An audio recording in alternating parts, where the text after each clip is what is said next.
दोस्तों, अचानक कुछ खुफिया सूत्रों से ये मालूम हुआ है कि इजराइल के प्रधानमंत्री बेंजामिन नेतन्याहू ने एक खुफिया मीटिंग के दौरान गाजा से इस लड़ाई को रोकने की बात कही है। ये बात सुनकर जितना आप चौंक गए हैं, उतना ही दुनिया भर के देशों की मीडिया भी चौंकी हुई है।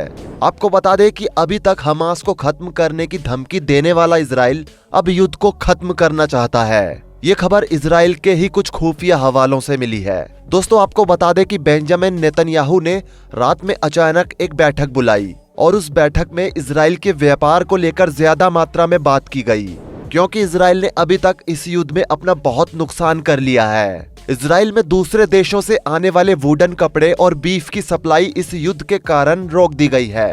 आपको बता दें कि भारत के कई हिस्सों से रेड मीट इजराइल में जाता है और इजराइल इस रेड मीट को रीपैक्ड करके इजराइल के बड़े बड़े होटल्स और रेस्टोरेंट में बेचता है। इसके अलावा इजराइल का और भी कई अलग अलग सेक्टर्स में काफी नुकसान हुआ है। असल में पिछले महीने यानी कि जनवरी की शुरुआत से लेकर अंत तक हमास और ईरान के द्वारा इजराइल पर इतने धमाके किए गए हैं कि इजराइल शायद डर गया है। हालांकि इस तरह की कोई भी बात अभी तक बाहर नहीं आई है, लेकिन माहौल को देखते हुए लग रहा है कि शायद अब इजराइल इस युद्ध से डर गया है और अपने कदम पीछे खींच रहा है। पिछले कुछ दिनों से इजराइल के कुछ बड़े सलाहकार इजराइल को ये बात समझा रहे हैं कि इजराइल और हमास के हालात अब इस तरह हो गए हैं कि हमास कभी भी दोबारा से उन पर एयर अटैक कर सकता है। हालांकि पिछली बार तो इजराइल अपने एयरडोम सिस्टम की वजह से बच गया था, लेकिन इस बार अगर ऐसा कुछ होता है तो शायद इजराइल नक्शे से ही गायब हो जाए। लेकिन इजराइल के हिसाब से ये जमीनी लड़ाई है और जमीन पर होगी। लेकिन सोचने वाली बात यह है कि अगर ये जमीनी लड़ाई होती तो हमास पहले ही एयर अटैक नहीं करता। दोस्तों, शुरुआत में तो इस लड़ाई ने एक विकराल रूप लिया।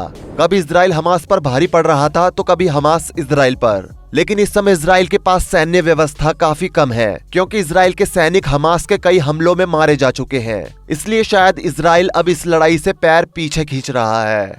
दोस्तों, आपको बता दें 31 जनवरी 2024 की रात हमास के कुछ लड़ाकों ने इजराइल पर खुफिया अटैक किया, जिसमें इजराइल के कई सैनिक मारे गए। हालांकि मीडिया इस बात का दावा करती है कि वो हमला हमास के सैनिकों के रूप में ईरान के कुछ लड़ाकों ने किया था, जो कि एम्बुलेंस में आए थे, क्योंकि गाजा से इजराइल की तरफ जाने वाला रास्ता पूरी तरह से बंद है। इस रास्ते के आसपास करीब 100 किलोमीटर तक हमास ने काफी धमाके किए हैं, जिसकी वजह से यहाँ के हॉस्पिटल से लेकर स्कूल, घर, दुकानें और पेंट हाउस बिल्कुल नष्ट हो चुके हैं। आपको बता दें कि इस एरिया को हाई अलर्ट मानकर इस रास्ते को प्राइवेट और पर्सनल व्हीकल्स के लिए बंद कर दिया गया है, लेकिन खाने के सामान और एम्बुलेंस के लिए ये रास्ता खुला हुआ है।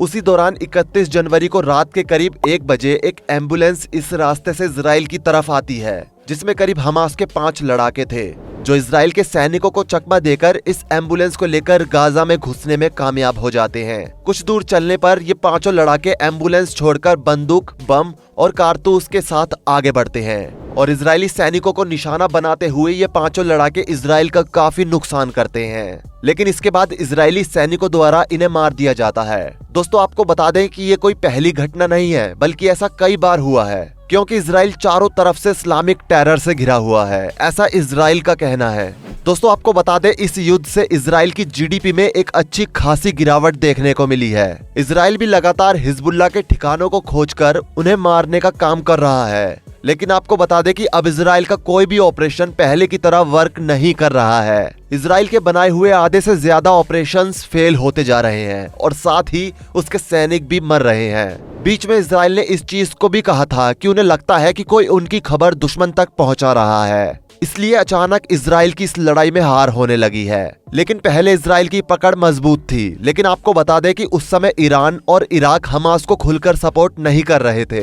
लेकिन अब ईरान और इराक सामने से हमास को सपोर्ट कर रहे हैं। इजराइल की बात करें तो उसे भी अमेरिका सपोर्ट कर रहा है, लेकिन अमेरिका का कहना है कि बैठकर बात करो, क्योंकि अमेरिका को भी पता है अगर वो इस लड़ाई में कूदा तो उसे भी हथियार उठाने पड़ेंगे। और एक बार लड़ाई में कूदने का मतलब है देश की जीडीपी से खिलवाड़ करना, क्योंकि लड़ाई में सबसे ज्यादा पैसा हथियारों को खरीदने में लगता है और ये सारा पैसा देश के कोष से जाता है, जिससे हर चीज में गिरावट आती है। यही कारण है कि चीन भी इस लड़ाई से दूर है, क्योंकि चीन ने अपना विजन पहले ही क्लियर कर दिया है। चीन का साफ कहना है कि मुझे अभी किसी भी देश से कोई लड़ाई नहीं करनी है।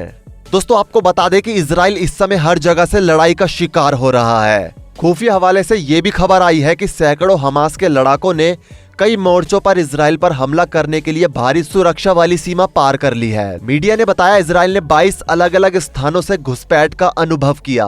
हमास की सेना इजराइल क्षेत्र के अंदर 25 किलोमीटर तक घुस आई है। घुसपैठ जमीन, समुद्र और हवा से हुई। कई उग्रवादियों ने इजराइल में घुसने के लिए मोटरसाइकिलों, ट्रकों और नावों का इस्तेमाल किया, जबकि कुछ लड़ाकों ने हमले के लिए इजरायली क्षेत्र में उड़ान भरने के लिए पैराग्लाइडर का भी इस्तेमाल किया। उनके द्वारा पूरे देश में विस्फोट किए गए। हमलावरों ने ग्रामीण समुदाय से लेकर सैन्य ठिकानों को निशाना बनाया।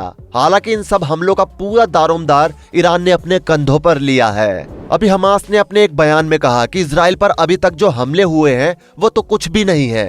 आने वाले समय में हमास इजराइल को बताएगा कि हमला और लड़ाई किसे कहते हैं। ये सब सुनकर आप समझ सकते होंगे कि हमास कुछ बड़ा करने की फिराक में है और इजराइल को भी और चौकन्ना हो जाना चाहिए, क्योंकि हमास ने अभी तक इजराइल को कोई भी चेतावनी नहीं दी थी। लेकिन इस लड़ाई में ऐसा पहली बार हुआ है जब हमास ने इजराइल को ये चेतावनी दी है।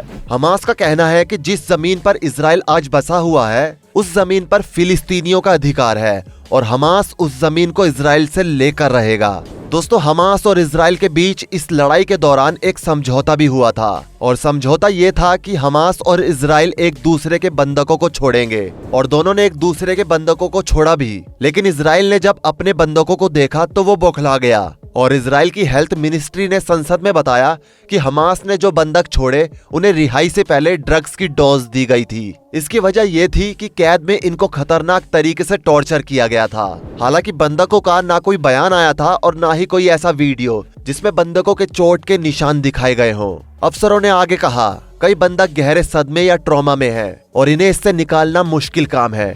वहीं अमेरिका ने मंगलवार को घोषणा की है कि वो उन कट्टरपंथी इजरायलियों को वीजा नहीं देगा जो वेस्ट बैंक में फिलिस्तीनियों को टारगेट कर रहे हैं और इस हिसाब से अमेरिका ने भी इजराइल को सपोर्ट करना बंद कर दिया है। दोस्तों, अभी हाल ही में लेबनान में हिजबुल्लाह के लड़ाकों के साथ झड़प में इजरायली सेना ने लेबनान के एक सैनिक को भी मार दिया। टाइम्स ऑफ इजराइल के मुताबिक सेना हिजबुल्लाह की लॉन्च साइट पर हमला कर रही थी, लेकिन इसमें लेबनान के कई सैनिक घायल हो गए और एक की मौत हो गई। घटना के बाद इजराइल डिफेंस फोर्स ने लेबनान से माफी मांगी। सेना ने कहा सैनिक हमारा टारगेट नहीं थे, हमें इस घटना पर खेद है, इसकी जांच करवाई जाएगी।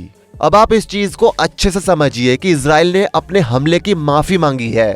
सोचिए, जो इजराइल कल तक दहाड़ मारता था आज वही इजराइल माफी मांग रहा है। दोस्तों, इजराइल के लिए अब मुश्किलें बढ़ती जा रही है। आपको समझाते हैं कैसे। दरअसल जब इजरायली पीएम बेंजामिन नेतन्याहू ने हमास के कब्जे में कैद हुए बंधकों के परिजनों से मुलाकात की तो इस दौरान उनमें जमकर बहस भी हुई। टाइम्स ऑफ इजराइल के मुताबिक परिजनों ने बताया कि नेतन्याहू उनकी बात नहीं सुन रहे थे, वो सिर्फ अपना लिखा हुआ भाषण पढ़ रहे थे। इस चीज से आप खुद समझ सकते हैं कि अब नेतन्याहू को उनकी जनता भी गलत कह रही है। CNN के मुताबिक अमेरिका का मानना है कि इजराइल फरवरी तक साउथ गाजा में हमास को खत्म करने के अपने सभी ऑपरेशंस को पूरा कर लेगा। इसके बाद वो हमास के नेताओं को निशाना बनाएगा। लेकिन इतना सब कुछ जानने के बाद लगता नहीं है कि इजराइल कुछ ऐसा कर पाएगा। वैसे इसके बारे में आपका क्या कहना है नीचे कमेंट सेक्शन में जरूर बताएं। जाने से पहले वीडियो को लाइक शेयर जरूर करें और ऐसी ही और वीडियोस के लिए इस चैनल को सब्सक्राइब करके बेल नोटिफिकेशन को भी जरूर ऑन कर लें। धन्यवाद।